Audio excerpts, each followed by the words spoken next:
ওর কাঁধে মাথা রেখে আছি আর আমি বুঝলাম আমার কাঁধে হালকা পানি পড়ছে।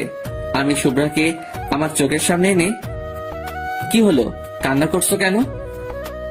শুভ্রা ফুপিয়ে ফুপিয়ে, এতক্ষণ এতটা হারানোর ভয় ছিল না তোমায়, কিন্তু এখন তোমায় আপন করার পরে আরো কেমন হারানোর ভয়টা ধীরে ধীরে বাড়ছে।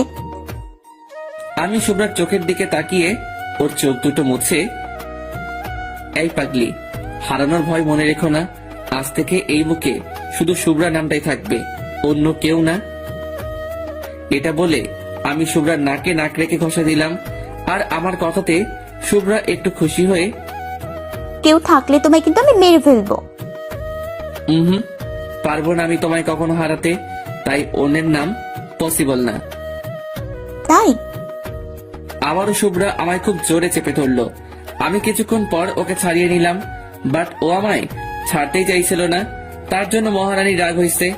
আমি শুভ্রার পাশে পাশে হাঁটছি, আর যতবারই ওর হাত ধরার ট্রাই করছি ততবারই আমার হাতে ও মারছে আর হাত সরিয়ে নিচ্ছে। উফ আল্লাহ, এই মাত্রই গার্লফ্রেন্ড হলো, এখনই এত রাগ, জানি না পরে কত হবে। এই শোনো না গো,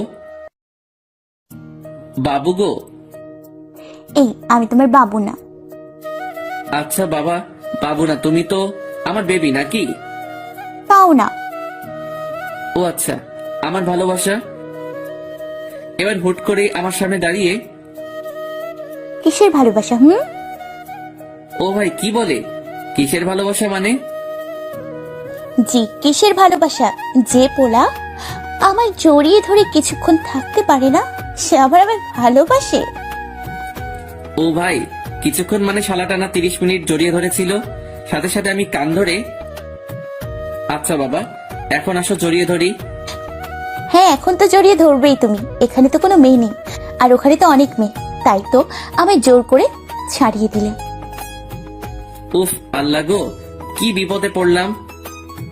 উফ, আমার পাগড়িটা বুঝি রাগ করেছে, ওখানে তো অনেক মানুষজন ছিল। সাথে সাথে শুভ্রা আমার জামার কলার ধরলো, তাও অনেক কষ্ট করে, কারণ আমি একটু লম্বা মানে, আর শুভ্রা একটু ছোট, আর তাই আমার পায়ের উপর পা দিয়ে আমার জামার কলার ধরেছে। উফ ভাইরে, লম্বার ছোট মেয়েদের গপ বানানোর একটা আলাদাই মজা। সেই আমার বুকের কাছে সব সময় থাকবে, হাঁটার সময়ও আর জড়িয়ে ধরার সময়ও। ভাইরে, ভাগ্য লাগে এমন গপ পেতে গেলে। আর হ্যাঁ, শুভ্রা একটু গোলুমোলু টাইপের।